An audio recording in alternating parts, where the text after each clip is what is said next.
Mnaniona kweli? Acha nifiche bandage zangu za matakataka, si ndio?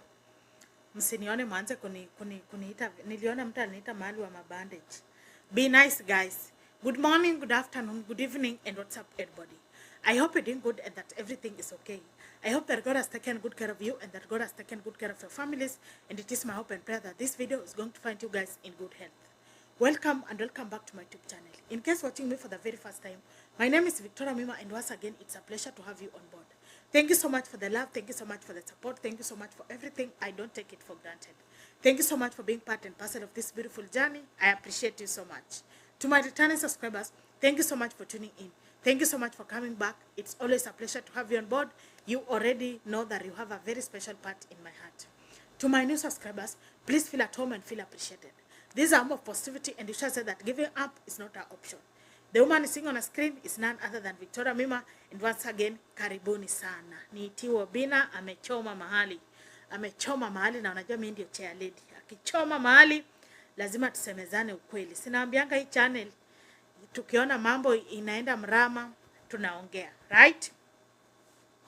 Ladies and gentlemen, there is this clip that is circulating online. By the way, ningekuwa nilifanya hii video jana, but I was like no wait, because so unajua pia kuna kabla nifanye kitu naangalianga effects from both sides, na pia kabla ni record video guys naangalianga hiyo video imeenda umbali gani. So unajua kuna vitu ukireact wewe ndio utafanya wase wengi waone, na kama ni kitu mbaya haikui poa kwa brand. But hii yenye nataka kuongelea, it's all over. In fact, I even saw it. No, I thought it was on Facebook alone. To my shock, I've come across that clip a million times yesterday on TikTok. And I was like, no, makosa imefanyika. Ladies and gentlemen, I am going to get that link ya full interview. Ndio nitawaekea hapo chini. Ndio utafinya link mwenyewe uende ujione. Last week, Obinna did an interview with Mluo. Si mnajuanga huyu jamaa Mluo. Msijali nitawekea hapa link. The truth of the matter is that that interview was quite big. Like ilikuwa refu, right? But so unajua kawaida ya mtandao kuna kapat kana katuanga tu. So ako kapat ndio huwa kana determine vile wase watajaji hiyo interview. Either from negative side or positive side. That is why nimewaambia mnitie Obinna amechoma mahali. Ladies and gentlemen, na mnajua sasa kuna mtu kunishautia mimi ni mgonjwa wa kichwa. Ladies and gentlemen, in that interview, Obinna mentioned a certain lady that I've never mentioned on this platform. But because now her name is outside here, her image, Nini, let me just mention her. Obinna was trying to give a story about how he picked Leurone, big boss, huyu kijana yake firstborn, from his mom.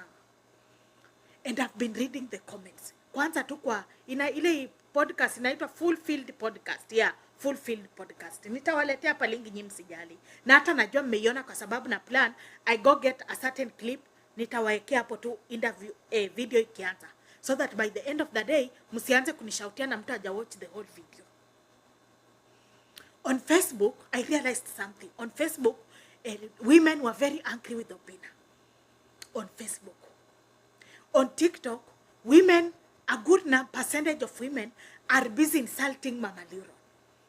Courtesy of that small clip that was trimmed from the interview that Obinna did with on this platform, on that platform, guys.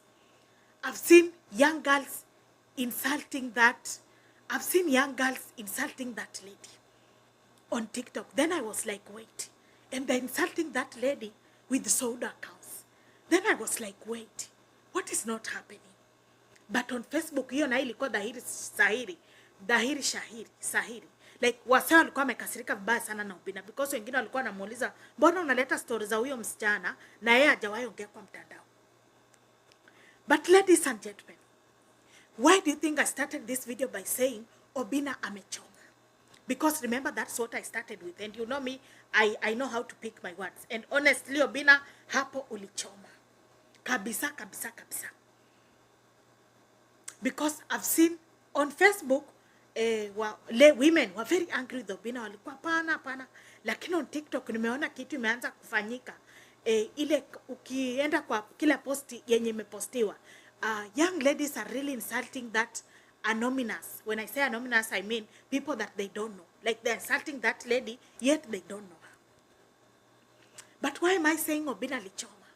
Number one reason is that we're talking about someone who is not on social media. We are talking about someone who has never said anything. Young ladies on TikTok are now insulting that lady like somebody that they even don't know. Nimeona kuna mtu aliandika comment on a certain page, I didn't trace it. Bosi aliangukia mkono gani? Kila mwanamke mwenye anapata ni kusumbua tu. When you open some of these women's profile unapata ni wasichana wadogo hata wajawahi olewa. So sijui hii mambo ya sijui bosi aliangukia mkono gani, kila wanawake wenye anapata wanamsumbua tu. Audacity ya kuandika vitu kama hizo kwa comment section, sijui wasichana wengine wanga wanatoa some audacity. You see, I usually tell ladies, sana young girls, be very careful with what you say on people's failed, broken marriages or even relationships. Because by the end of the day, wewe bado yako ujaona hata ujui itakaje. So it becomes wrong when you start discussing someone that has never said anything. Because by the end of the day, we know that Obinna is a good and a responsible dad. But by the end of the day, even the lady, I believe with all of my heart, she also has her side of the story. But you see the fact that imeskiliwa from this side, people have started trolling her. People have started like, you know, wengine hata nilikuwa naona wana body shame. Nashindwa mna body shame mtu mwenye hata mjui picha yake, hata mjui anakaaje.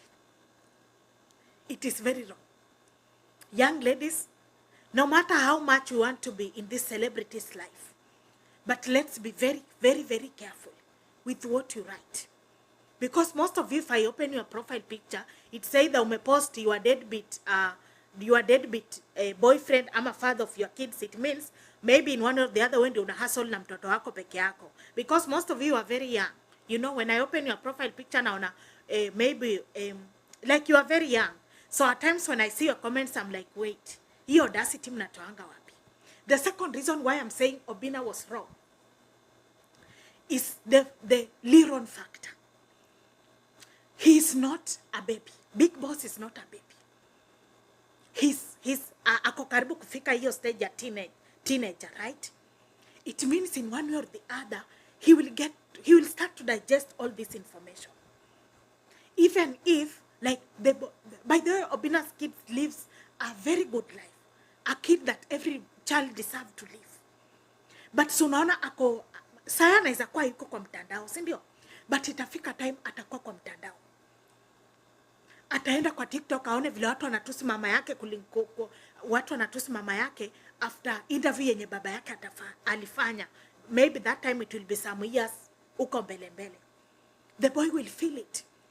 You know, as a parent, before you speak, before you say anything, you should really consider the other side. Like, kutakuwa aje before I say this that I want to say. You should really consider like effects from both sides. The third reason, ladies and gentlemen, is how now young women on TikTok are now abusing that girl.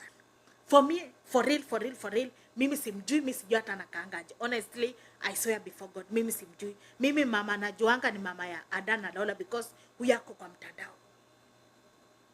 Unaona sasa wasichana wanamtusi. Wanatusi hata mtu ajui. Aya, tuseme maybe hata mwenye anatusiwa ajui kama ana trend.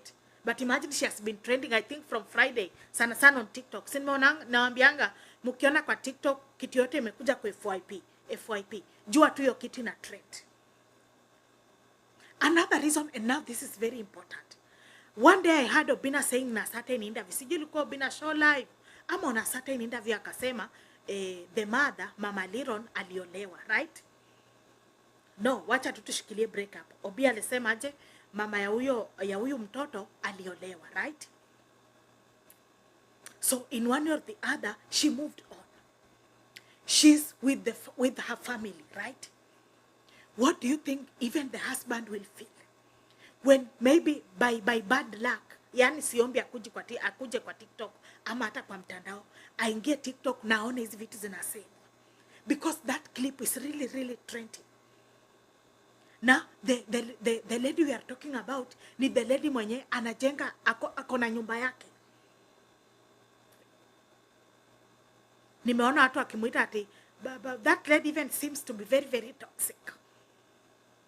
You wonder, toxic na hata umjui. Like how sure are you that she's toxic? Then the husband or even the family from where she is now will come across his clips. How do you think they will feel? Embarrassed? They feel ashamed? Oh yes. Because tell me why you have someone in the house, then tomorrow unasikia na trend TikTok Kenya, I think she's not in 254. Unasikia msea na trend Kenya. How will you feel? I think matters to do with past or broken relationship, they are very delicate. That is why I keep saying you must really know how to choose your words. Because ile interview ya Mluo yenye Obi alifanya, saya hata si hiyo interview na trend. And by the way, I know one of the people mwenye alipost hiyo clip ya kwanza ni the owner of the channel wenye walifanya hiyo interview na Obi. But unaona that part was very unnecessary. I wish hata angekata place ingine. Now young ladies on TikTok are busy insulting that lady. Women on TikTok. That lady will forever remain to be the mother of Obinna's son. That one will never change. Either museme alikuwa aje, alikuwa nakaje, by the end of the day, yeye ni mama ya mtoto wa Obinna. And you have nothing, you can do nothing about it. Honestly, me, I don't love when women, I see ladies like dragging, tarnishing, body shaming fellow women in the name of protecting a man. No. Lakini pia unajua kwa hii story tena najiuliza tutalaumu aje Obinna na Obinna alifanya interview refu lakini wenye interview ndio alikata tu snippet kidogo. That's why I keep telling people, guys, should not be about views and likes. We should really be professional in what we do. Yes, interview ni kubwa na msee amesema kitu kama hiyo katikati ya interview. Why are you posting that particular? Afadhali hata watu wasikilie hiyo kitu kwa interview. But the fact that you can go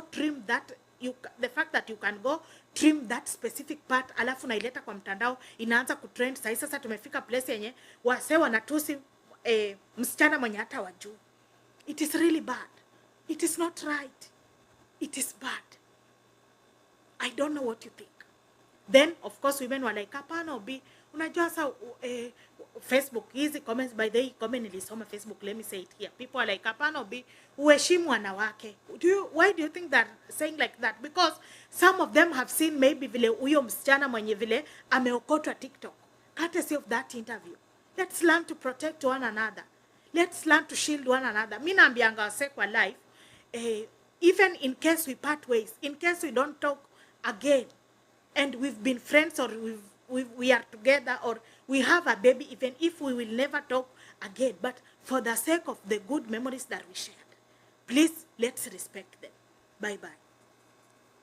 And then the mother funguas the pasia, then stands on the door, then looks at me and tells me, unataka nini?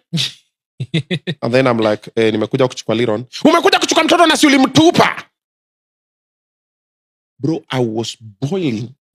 I was looking at her in that door and I'm just like, Mungu nishikilie, mkono nishikilie mguu. And my son is standing next to me like this. Ulishatupa mtoto, alafu ndio sasa umekujia mtoto. And then I'm looking at this woman. A lot of things are going through my head.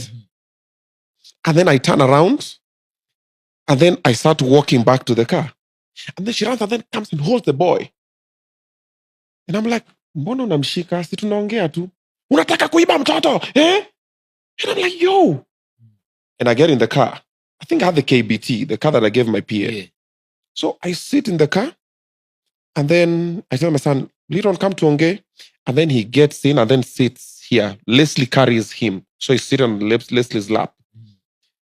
And then I'm talking, Leslie's my bro. Yes. And I'm like, so have you been? Nini, tunaongea kidogo, niko tu vizuri, nini. He's talking to me with a certain type of vibe.